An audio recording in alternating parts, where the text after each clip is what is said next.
በመዲናችን አዲስ አበባ በሁለት ዲፕሎማቶች መንደር በአፍሪካ ሲዲሲና በቻድ ኤምባሲ መሃል በማራኪ የኮሪደር ልማት ደምቆ የሚታየው ዴምሲ ሪል ስቴት አዲስ ብሎክ መልቀቃችንን እያበሰርን ከአነስተኛ ወለል ጀምሮ በመረጡት የፍሎር አማራጭ ማግኘት ይችላሉ።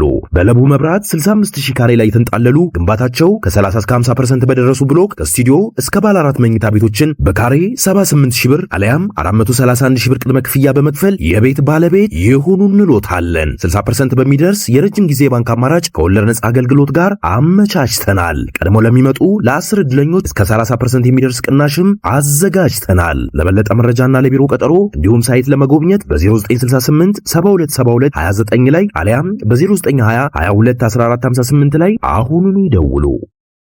ጤና ይስጥልን የተወደዳችሁና የተከበራችሁ የገበያ ሚዲያ ተከታታዮቻችን እንደምን አላችሁ? በምዕራፍ 2 የመረጥንላችሁን ኢኮኖሚያዊና ማህበራዊ መረጃዎቻችንን ይዘንላችሁ ቀርበናል። ከመረጃዎቹ ጋር መላኩ ደምሰው ነኝ። በቅድሚያም ርዕስቶችን እናስቀድም። የውጭ ዜጎች በኢትዮጵያ የማይንቀሳቀስ ንብረት እንዲያፈሩ የተፈቀደውና የረቀቀው ሕግን በተመለከተ አዳዲስ መረጃዎችና አስተያየቶች እየተሰጡና እየወጡ ይገኛሉ። ሙሉ መረጃውን እናጋራችኋለን። የተሽከርካሪ ታርጋ መፍታት ክልክል መሆኑን አዲስ በወጣው ደንብ ላይ መደንገጉ ተነግሯል። በተጨማሪም ደንቡ ውስጥ የተካተቱ በርካታ ጉዳዮች መኖራቸው ተሰምቷል። በዝርዝር ይዘነዋል። የባንኮች የብድር እጥረትን ተከትሎ በቁጠባና ብድር ህብረት ሥራ ማህበራት ላይ በበርካታ ጉዳዮች አደጋ ማስከተሉ ተነግሯል። በዝርዝር ከምንመለከታቸው መረጃዎቻችን መካከል ይገኝበታል። የችርቻሮ ንግድን ዘመናዊ ለማድረግ አበረታች እርምጃ ቢሆንም በዋናነት በባህላዊ አስተሳሰብ የተሞሉ ተግዳሮቶች ደግሞ እንደሚበዙበት ተገልጿል። የሚሉትንና ሌሎች ኢኮኖሚያዊና ማህበራዊ መረጃዎቻችንን ይዘንላችኋል። አዳዲስ እንዲሁም ትኩስ የመረጥንላችሁን ኢኮኖሚያዊና ማህበራዊ መረጃዎቻችንን ለማግኘት ታዲያ የገበያ ሚዲያን እንድትወዳጁ እየጋበዝን በዝርዝር ወደምንመለከታቸው ዜናዎቻችን እናልፋለን። የአዲስ አበባ ከተማ በአማካኝ በወር በ1 ሚሊዮን የሀገር ውስጥ ጎብኚዎች እየተጎበኘች መሆኑን የከተማ አስተዳደሩ ባህል ኪነ ጥበብና ቱሪዝም ቢሮ አስታወቀም። በ2017 በጀት ዓመት ባለፉት 9 ወራት ብቻ በእቅድ ከተያዘው በላይ ከተማዋ በሀገር ውስጥ ቱሪስቶች የምትጎበኝና ወደ ከተማዋ የሚመጣው የቱሪስት ፍሰትም እየጨመረ ይገኛል ሲሉ የቢሮው የቱሪዝም ዘርፍ ምክትል ኃላፊ አቶ ሁንዴ ከበደ ተናግረዋል። እምብዛም ትርጉም የሌለው በሚመስለው የሀገር ውስጥ የቱሪስት ፍሰት በቁጥርም በግንዛቤም እምርታ እየታየ መሆኑን የጠቆሙት አቶ ሁንዴ ባለፉት 9 ወራት ብቻ 9 ሚሊዮን የሚደርሱ ሰዎች ከተማዋን መጎብኘታቸውን አስታውቀዋል። ባለፉት 9 ወራት 6.8 ሚሊዮን የሀገር ውስጥ ቱሪስቶችን ለማስተናገድ ታቅዶ እንደነበር የጠቀሱት ምክትል ቢሮ ኃላፊው ለዚህ አፈጻጸምም ደግሞ እንደ ዋነኛ ምክንያት ከሚጠቀሱት ውስጥ በሀገሪቱ የሚደረጉ ትላልቅ ህዝባዊ በዓላት የላቀ ሚና አላቸውም ብለዋል። በተለይም የአዲስ ዓመትን መግባት ተከትሎ በወረሃ መስከረም የሚከበሩ እንደ መስቀልና እሬቻ በርካታ ሚሊዮን ህዝብ የሚያከብራቸው በዓላት ከፍተኛ አስተዋጽኦ ማድረጋቸውን አንስተዋል። በተጨማሪም በተጠቀሰው 9 ወራት ብቻ በከተማዋ ከ743,000 በላይ የውጭ ቱሪስቶችን መስተናገዳቸው ተነግሯል። የችርቻሮ ንግድን ዘመናዊ ለማድረግ አበረታች እርምጃ ቢሆንም በዋናነት ግን በመሰረተ ልማት በፋይናንስና በባህላዊ አስተሳሰብ የተሞሉ ተግዳሮቶች እንደሚበዙበት ተነገረም። በዚህም የኢኮመርስ ንግድ በሀገሪቱ መፈታት ባልቻሉ ችግሮች ሳቢያ የስኬት ጉዞን ሊያደናቅፉ ይችላሉ ሲሉ ባለሙያዎቹ አስጠንቅቀዋል። በኢትዮጵያ እንደ ዓለም አቀፍ የኦንላይን የገበያ መሪዎች ለመሆን የጀመረው ኑግዙ የተሰኘ አዲስ የኢኮመርስ መድረክ መጀመሩ ለሀገሪቱ የዲጂታል ንግድ ትልቅ ተስፋን ይዟልም ተብሏል። ይሁን እንጂ የኢትዮጵያን የገበያ ሁኔታ በጥንቃቄ መገምገም ኑግዙና በአጠቃላይ የኢኮመርስ ዘርፉ የሰፋ ስኬት ለማግኘት በርካታ መሰናክሎችን ማለፍ እንደሚጠበቅባቸው የዘርፉ ባለሙያዎች አስገንዝበዋል። በቅርቡ ስራውን የጀመረው ኑግዙ የተለያዩ ምርቶችን በማቅረብ ከመላ ሀገሪቱ ላሉ ሸማቾች ከአስመጪዎች አንስቶ እስከ አነስተኛ ነጋዴዎች ድረስ በቀላሉ እንዲገናኙ እድል ለመፍጠር ያለ ያለመ እንደሆነም ተነግሯል። ይሁን እንጂ ይህ የችርቻሮ ንግድን ዘመናዊ ለማድረግ የሚደረግ አበረታች እርምጃ ቢሆንም ወደ ስኬት የሚወስደው መንገድ በዋናነት ደግሞ በመሰረተ ልማት፣ በፋይናንስና በባህላዊ አስተሳሰብ የተሞሉ ተግዳሮቶች እንደሚበዙበት የኢኮኖሚክስ ባለሙያና አማካሪ የሆኑት ዶክተር ዘላለም ከፍያለው ተናግረዋል። በተለይም ደካማ የአይሲቲ መሰረተ ልማትና የዲጂታል ክፍያ ስርዓት ውስንነት ለዚህ አይነቱ ንግድ እንቅፋት ሊሆኑ እንደሚችሉ ባለሙያው ጠቁመዋል። የስማርት ሊንክ ስራ አስፈጻሚ የሆኑት አቶ ዮሐንስ በየነ በበኩላቸው የንግዙ ዋና ዓላማ በኢትዮጵያ የዲጂታል ንግድን በማስፋፋት የዜጎችን ኑሮ ማቅለል እንዲሁም ጥራታቸውን የጠበቁ ምርቶችን ለሸማቹ ማቅረብ መሆኑን አንስተዋል። በዚህም ንግዙ እንደ ቴሌብርና የባንክ ዝውውሮች ያሉ የሀገር ውስጥ የሞባይል ገንዘብ አገልግሎቶችን ለመደገፍም እቅድ እንዳለው ተነግሯል። የመንግስት ደህንነትና መድን ፈንድ አገልግሎት የተሽከርካሪ ታርጋ መፍታት ክልክል መሆኑን ደንብ ላይ ተቀምጧል ሲል አስታወቀም። ደንቡ ተግባራዊ ከሆነ ጀምሮ የቅጣት ገንዘቡ የተጋነነ ነው የሚሉ ቅሬታዎችን ጨምሮ ያለ አግባብ እየተቀጣን ነው የሚሉ ቅሬታዎች በአሽከርካሪዎች ዘንድ በተደጋጋሚ ይሰማሉ። ደንቡ ተግባራዊ ከሆነ ደግሞ 8 ወራትን ያስቆጠረና ካሳለፍነው ነሐሴ 13 ቀን 2016 ዓ.ም ጀምሮ በስራ ላይ የዋለው የንግድ ትራንስፖርት ትራፊክ መቆጣጠሪያ ደንብ ቁጥር 557/2016 በመሆን ነበር። ታዲያ ነባሩ ደንብን በመተካት ተሻሽሎ የወጣው ይህ ደንብ የጥፋት እርከንን በ3 በመከፋፈል የትራፊክ ቅጣቱንም ከ500 እስከ 1500 ብር ድረስ አድርጓል። ደንቡ የከተማ ፍጥነት ወሰንን በ50 ኪሎ ሜትር በሰዓት ከመወሰኑ በተጨማሪ የራዳር መቆጣጠሪያ የሚያውኩ መሳሪያዎችንም ይዞ መንቀሳቀስን እንደሚከለክል አስቀምጧል። በተጨማሪም አደጋ አድርሰው በአደጋው ሕይወታቸው ያለፈ አሽከርካሪዎች የአደጋውን ምክንያት ለመመርመርም ሕይወታቸው ካለፈ በኋላ የደም ናሙና እንዲወሰድ የሚፈቅድ አዳዲስ ጉዳዮችን አካቷል። ደንቡ ከወጣ ጀምሮ ሁሉም ክልሎች እንዲደርሳቸው የተደረገና ከደረሳቸውም በኋላ የማስተዋወቅ እንዲሁም ደግሞ ምን ተሻሻለ የሚለውን ነገር የማሳወቅ ስራ ተሰርቷል ሲሉ የመንገድ ደህንነትና መድን ፈንድ ሕግ ትግበራ ዴስክ ኃላፊ ወይዘሮ ብሩክቲ ባህሩ ተናግረዋል። ኃላፊዋ አክለውም ቅጣቱ ተጋኗል የሚል ቅሬታን በሚመለከት ከዚህ በፊት የነበረው ቅጣት አስተማሪ አልነበረም ብለው ዋናው ዓላማው አደጋን መቀነስ በመሆኑ ቅጣቶቹ የሚጣሉት ከአደጋው አንጻር ነው ብለዋል። በዚህም ደረጃ 1፣ ደረጃ 2፣ ደረጃ 3 እና ልዩ ጥፋት እርከን ተብሎ በደንቡ ተቀምጧል ያሉት ኃላፊዋ አሽከርካሪዎች ደጋግመው ሊያጠፏቸው ይችላሉ የተባሉትን ጥፋቶች ከመጠናቸው አንጻር ታይቶ በአንደኛ ደረጃ የጥፋት እርከን መቀመጣቸውን ገልጸዋል። ሁለተኛና ሶስተኛ ደረጃ ላይ የተቀመጡት ደግሞ ከበድ ያለ አደጋ ሊያደርሱ ይችላሉ ተብለው የተለዩ ጥፋቶች ሲሆኑ ቅጣታቸውም 1500 ብር መሆኑን አክለዋል። ከዚህ ቀደም በነበረው ደንብ ላይ ጠጥቶ ወይንም አደንዛዥ እጽ ተጠቅሞ አደጋ ያደረሰና ሕይወቱ ያለፈ አሽከርካሪ ላይ ጠጥቶ ይሁን አይሁን ለማረጋገጥ የሚቻልበትን መንገድ እንደማያስቀምጥ የተነገረ ሲሆን በአሁኑ ደንብ ላይ ግን አሽከርካሪው በሕይወት ባይኖርም የደም ናሙና እንዲወሰድ የሚፈቀድና አተገባበሩ ላይ መመሪያ እየተዘጋጀ ነው ተብሏል። በተጨማሪም ተሳፋሪን ለማውረድ ክልክል የነበሩ ቦታዎች እየተፈቀዱ ነው ያሉት ወይዘሮ ብሩክቲ ተጨማሪ ቦታዎችንም እየታዩ ቅሬታ በሚነሳባቸው ቦታዎች ላይ ከሚመለከታቸው አካላት ጋር እየተነጋገርን ነው ብለዋል። እንዲሁም ከዚህ ቀደም አሽከርካሪዎች ተደጋጋሚ ጥፋት ስለሚያጠፉ የትራፊክ ፖሊሶች ታርጋ ይፈቱና መንጃ ፈቃድም ይወሰድባቸው የነበረ ሲሆን አሁን ላይ ግን የአዲስ አበባ ትራፊክ ማኔጅመንት ይህንን የሚያስቀር መተግበሪያ ማበልጸጉን ተናግረዋል። ከዚህ በኋላ ሰሌዳ መፍታትም ሆነ መንጃ ፈቃድ መውሰድ ሳያስፈልግ አሽከርካሪን የሚቀጣበት አሰራር ይፋ በመሆኑ ከዚህ በኋላ ታርጋ መፍታት ክልክል መሆኑን ደንቡ ላይ ተቀምጧልም ተብሏል። የባንኮች የብድር እጥረት በመኖሩ በቁጠባና ብድር ህብረት ሥራ ማኅበራት ላይ የፋይናንስ አደጋን ማስከተሉ ተነገረም።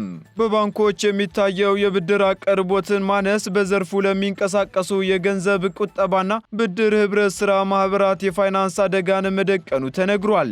ባንኮች ሳኮሶችን ወይንም ሴቪንግ እንደ ክሬዲት ኮርፖሬቲቭ ወይንም በአነስተኛና ጥቃቅን ቁጠባና ብድር ህብረት ሥራ ማኅበራትን በመጠቀም የብድር አገልግሎት ቢያቀርቡ ለብዙ ዜጎች ተደራሽ መሆን እንደሚቻል ቢታመንም ያለው የብድር አቅርቦት ችግር ግን የታሰበው እቅድ ከግብ እንዳይደርስ እንቅፋት መሆኑ ተጠቁሟል።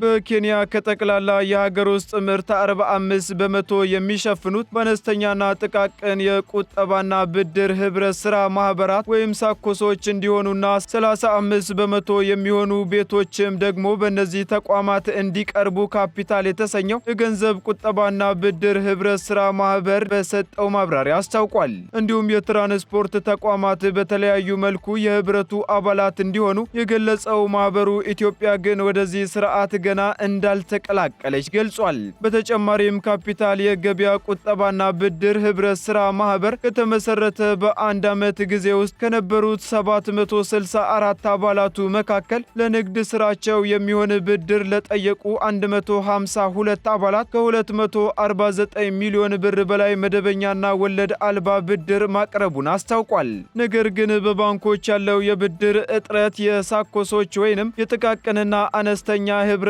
ሥራ ማህበራት በስፋት ብድር በማቅረብ ረገድ ውስንነት እንዲኖርባቸው ማድረጉንም ካፒታል አስነብቧል። በተለይም አነስተኛ የፋይናንስ አገልግሎት ተደራሽነት ባላቸው የገጠር አካባቢዎች ከ21 በላይ አነስተኛና ጥቃቅን ህብረት ሥራ ማህበራት ቢኖሩም ተወዳዳሪ የፋይናንስ ተቋማት ለመሆን ግን የሚያስችላቸው የመጠንና የክህሎት ውስንነት እንደሚታይባቸው ብሔራዊ ባንክ መግለጹ አይዘነጋም።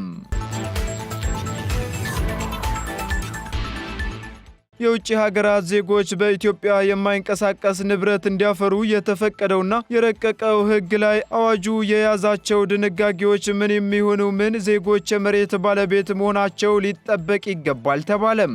ባለፈው ሳምንት የሚኒስትሮች ምክር ቤት ውሳኔ ካስተላለፈባቸውና ወደ ህዝብ ተወካዮች ምክር ቤት ከላካቸው ረቂቅ ህጎች መካከል አንዱ ይህ የውጭ ሀገር ዜጎች ንብረት እንዲያፈሩ የሚፈቅደው ረቂቅ አዋጅ ይገኝበታል። ይህ የሚኒስትሮች ምክር ቤት ውሳኔ የውጭ ዜጎች የማይንቀሳቀስ ንብረት ባለቤት ወይንም ባለይዞታ የሚሆኑበትን አግባብ የሚደነግግ መሆኑም ይታወሳል። የረቂቅ አዋጁ ይዘት በዝርዝር ባይገለጽም አዋጁ የዜጎችን የመሬት ይዞታ የማግኘትና የመጠቀም መብት በማያጣብብ መልኩ ለውጭ ዜጎች ህጋዊ አሰራር መዘርጋቱ የውጭ ዜጎች ካፒታል በኢትዮጵያ ውስጥ ስራ ላይ ለማበረታታት ይረዳልም ተብሏል።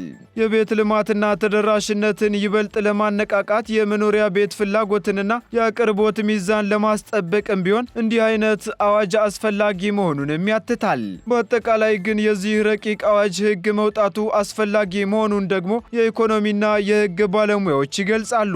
ባለሙያዎቹ የረቂቁ ዝርዝር ይዘት ምን የሚሆን ምንም ማንኛውም ሰው ንብረት የማፍራት መብቱ ሊጠበቅ መቻል አለበት ሲሉም ገልጸዋል። ረቂቅ አዋጁን በተመለከተም የተሰጠው አጭር መረጃ እንደ አንድ ዜጋ ትልቅ ትርጉም የሚሰጣቸው መሆኑንም አክለው አብራርተዋል።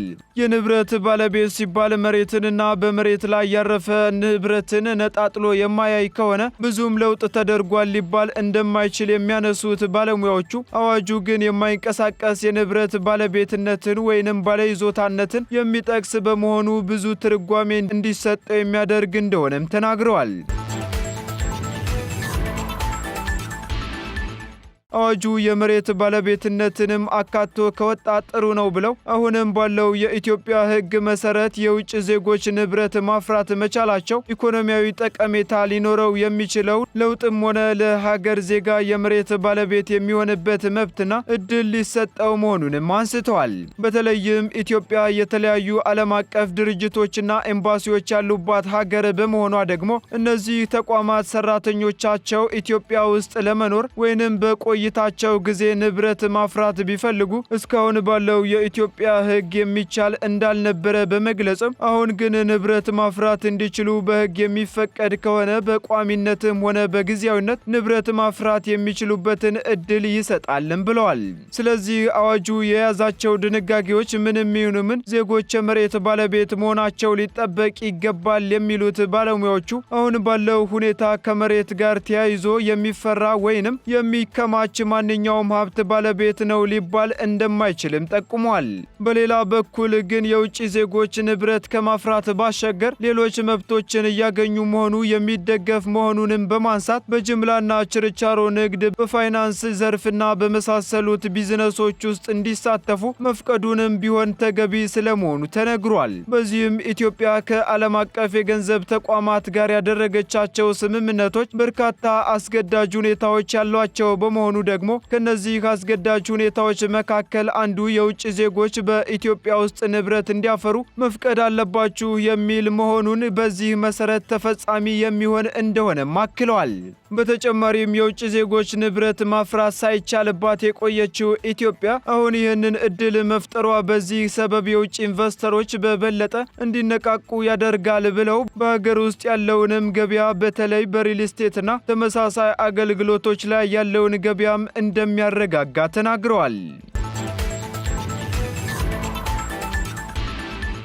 ውድ ተከታታዮቻችን ቀጥለናል። በመጨረሻ ወደምንመለከተው መረጃችን ስንሸጋገር ፕሬዝዳንት ትራምፕ የሀገር ውስጥ ደህንነት መስሪያ ቤት ሰነድ አልባ ስደተኞችን ለማስወጣት የሚወሰደውን እርምጃ ለማቀላጠፍ ቢያንስ ተጨማሪ 20,000 ፖሊሶች እንዲመደቡ ትዕዛዝ ማስተላለፋቸው ተሰማም። በዚህም ይህ መመሪያ የተላለፈው ባሳለፍነው አርብ ሲሆን ትራምፕ በቪዲዮ ባስተላለፉት መልእክትም አሜሪካን ለቆ ለመውጣት በተቻለ መጠን ቀላል ለማድረግ እየሰሩ መሆኑን ተናግረዋል። በተጨማሪም አሜሪካን ለቀው ለመውጣት የሚፈልጉ ሰነድ አልባ ስደተኞችን የአውሮፕላን ትኬት ወጪን የአሜሪካ ፌዴራል መንግስት የሚሸፍን ሲሆን ተጨማሪ ጉርሻ ለመስጠት ፕሬዝዳንታዊ ትዕዛዝ ማስተላለፋቸውም ተገልጿል። ትዕዛዙ በሀገር ውስጥ ደህንነት መስሪያ ቤቱ ውስጥ የሰራተኞች ቁጥር መጨመር እንዴት በገንዘብ እንደሚደገፍ ያለው ነገር ግን የለም። በዚህም ህገወጥ ስደተኞችን በሚመለከት በቀጥታ እየሰራ የሚገኘው የኢሚግሬሽን እና ጉምሩክ መስሪያ ቤት በአሁኑ ሰዓት ከ21,000 በላይ ሰራተኞች አሉትም ተብሏል። ከነዚህም መካከል 6,100 ያህሉ ህገወጥ ስደተኞችን ከሀገር የሚያስወጡ ፖሊሶች ሲሆኑ ከ750 በላይ የሚሆኑት ደግሞ ረዳቶቻቸው መሆናቸውን የኤጀንሲው መረጃ አመላክቷል። የተወደዳችሁና የተከበራችሁ ተከታታዮቻችን ለምዕራፍ 2 ያዝንላችሁ ኢኮኖሚያዊና ማህበራዊ መረጃዎቻችን እነዚህን ይመስሉ ነበር። አዳዲስ እንዲሁም ትኩስ ኢኮኖሚያዊና ማህበራዊ መረጃዎቻችንን ለማግኘት ታዲያ የገበያ ሚዲያን እንድትወዳጁ እንጋብዛለን። ሰናይ ጊዜን ተመኘን። በመዲናችን አዲስ አበባ በሁለት ዲፕሎማቶች መንደር በአፍሪካ ሲዲሲና በቻድ ኤምባሲ መሃል በማራኪ የኮሪደር ልማት ደምቆ የሚታየው ዴምሲ ሪል ስቴት አዲስ ብሎክ መልቀቃችንን እያበሰርን ከአነስተኛ ወለል ጀምሮ በመረጡት የፍሎር አማራጭ ማግኘት ይችላሉ። በለቡ መብራት 65,000 ካሬ ላይ የተንጣለሉ ግንባታቸው ከ30 እስከ 50% በደረሱ ብሎክ ከስቱዲዮ እስከ ባለ 4 መኝታ ቤቶችን በካሬ 78,000 ብር አለያም 431,000 ብር ቅድመ ክፍያ በመክፈል የቤት ባለቤት ይሁኑ እንሎታለን። 60% በሚደርስ የረጅም ጊዜ ባንክ አማራጭ ከወለድ ነጻ አገልግሎት ጋር አመቻችተናል። ቀድሞ ለሚመጡ ለ10 ዕድለኞች እስከ 30% የሚደርስ ቅናሽም አዘጋጅተናል። ለበለጠ መረጃና ለቢሮ ቀጠሮ እንዲሁም ሳይት ለመጎብኘት በ0968 7272 29 ላይ አሊያም በ0920 22 1458 ላይ አሁኑኑ ይደውሉ።